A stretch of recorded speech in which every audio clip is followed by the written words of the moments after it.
पंजाब केसरी में आप सबका स्वागत है। नायब सिंह सैनी बतौर मुख्यमंत्री हरियाणा में हर जगह पर लगातार संपर्क में और जा रहे हैं। लाडवा विधानसभा जो इनकी अपनी कर्मभूमि है, कुरुक्षेत्र से सांसद रहे हैं। इस वक्त लाडवा के एक बूथ पर जो थानेसर विधानसभा के साथ बिल्कुल सटा हुआ है, वहां पर आए हुए हैं अपने साथियों से मुलाकात करने।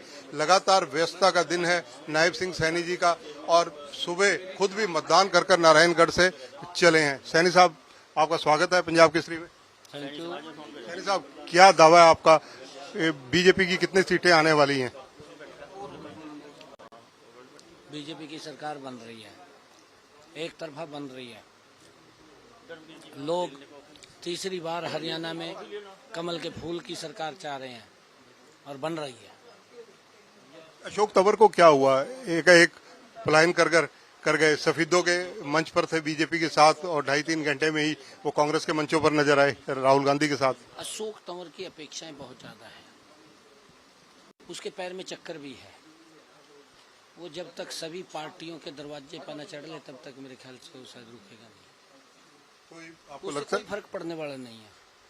कोई फर्क नहीं, कोई नुकसान नहीं? कोई नुकसान नहीं। जिस प्रकार से हमने तो सम्मान दिया। कांग्रेस ने जिस व्यक्ति की गर्दन तोड़ करके हॉस्पिटल में घेर दिया हो, पूछने न गया हो, वो फिर वहीं चला गया, उसी दलदल में फंस गया। वहीं से निकला था कि मेरी बात नहीं सुनी।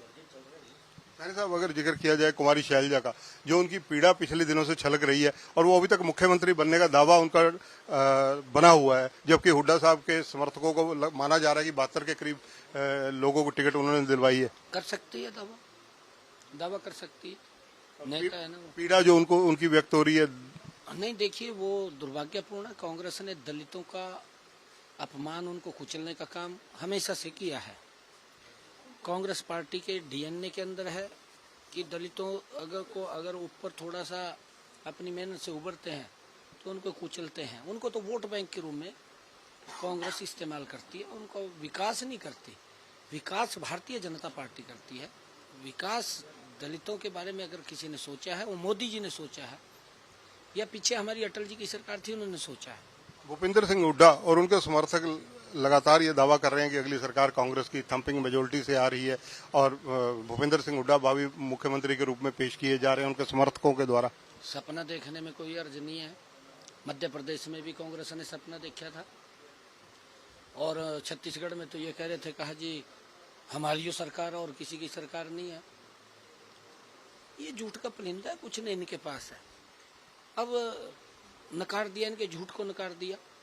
सबसे पहले झूठ हिमाचल में लेके गए, कर्नाटक में लेके गए, 2-3 जगह तो चला, उसके बाद नहीं चला। लोग समझ गए भी नहीं, ये झूठ का परिंदा है, कुछ नहीं, इनका गुब्बारा है जो झूठ का। उसके अंदर कई प्रकार के भ्रष्टाचार हैं, उसमें कुछ और है, जातिवाद है, उसमें क्षेत्रवाद है, उसमें परिवारवाद है। उस गुब्बारे के अंदर शाम को फूट जाएगा 5 बजे के बाद। राहुल गांधी और प्रियंका गांधी लगातार दीपेंद्र हुड्डा की बहुत तारीफ करते नजर आ रहे हैं। हर मंच पर भवानी खेड़ा में उन्होंने कहा कि नेता जो तब कर बनता है और उस नेता की सारी हम रिपोर्ट्स लेते हैं, हम नेता बनना आसान नहीं है। उसी मंच के ऊपर कहा जिस मंच के ऊपर राहुल ये बात बोल रहा था कि जलेबी की फैक्ट्री हम लगाएंगे, और ये हंस रहा था पीछे बैठा हुआ। आप देखना इसकी वीडियो। जलेबी से तात्पर्य क्या है? जलेबी का देखिए, इसको यही मालूम नहीं है कि हमारे की संस्कृति क्या है हरियाणा। उससे अनभिज्ञ है, हमारी संस्कृति के बारे में मालूम नहीं। अरे एक जलेबी गोहाना की हमारी प्रसिद्ध जलेबी है, कौन नहीं जानता उसको। परंतु उसको यही मालूम नहीं है कि हरियाणा में कितने प्रकार की जलेबियां हैं, उसको यही मालूम नहीं है। हमारे यहाँ कई प्रकार की जलेबियां होती है, वो फैक्ट्री लगाने की बात कर रहा। और दीपेंद्र साहब हंस रहे हैं बैठे दोरा, मखा भी दोनों पार्टनरशिप में लगा लो। देश के प्रधानमंत्री नरेंद्र मोदी ने कई मंचों पर आपकी बहुत खुली तारीफ की।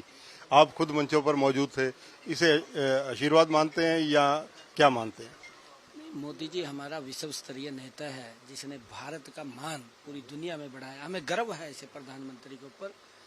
और उन्होंने जब हमारे बारे में कहा तो हमें अच्छा लगा है।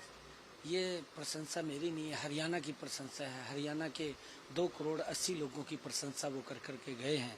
और आदरणीय मोदी जी को इस बात के बारे में उन्होंने ये भी कहा है कि यही डबल इंजन की सरकार है, जो मिलकर के तीव्र गति से हरियाणा को आगे बढ़ाने का काम करेगी।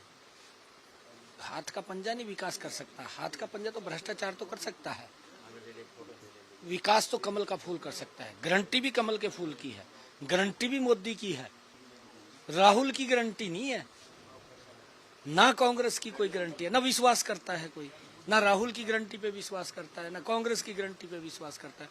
हुड्डा तो बहुत दूर की बात है। राहुल गांधी व प्रियंका गांधी की लगातार रोड शो जनसभाओं का नारायणगढ़ से लेकर जो शुरू किया, नहीं कहाँ हुए, कोई रैली तक नहीं इन्होंने करी है, आने के लिए तैयार नहीं थे। ये तो रोड शो जब आने के लिए तैयार नहीं, क्या करे, जो लोग ही नहीं आ रहे, इनको रिस्पॉन्ड ही नहीं कर रहे लोग, और ना राहुल को कर रहे। राहुल वाला भी हवा निकल गई है, कुछ रहा नहीं है, पल्ले पल्ले नहीं है कुछ भी। तो झूठ कर का इतनी 2-4 सीटें आ गई हैं, ये आप देखना कुछ भी नहीं है ही नहीं है कुछ भी, हवा निकल गई। 8 अक्टूबर के लिए मतगणना के लिए आपका क्या दावा? मैं कह रहा हूँ बड़े मैंडेट के साथ एक तरफा भारतीय जनता पार्टी की सरकार बन रही है। यही शब्द अनिल विज साहब ने भी कहे आज, लेकिन उन्होंने ये कहा कि अगर पार्टी और नेतृत्व चाहेगा तो मुख्यमंत्री निवास पर चुनावों के बाद मुलाकात होगी। बिल्कुल अच्छी बात उन्होंने कही है, हाँ भाई कही है तो बहुत अच्छी बात। युवा मतदाताओं से आप क्या अपील करेंगे? आज शाम तक मतदान है। मैं युवाओं से और हरियाणा प्रदेश के मतदाताओं से कहना चाहूँगा कि 100% मतदान करें, लोकतंत्र की मजबूती के लिए, हरियाणा की मजबूती के लिए। धन्यवाद। तो ये हैं नायब सिंह सैनी, मुख्यमंत्री हैं हरियाणा के।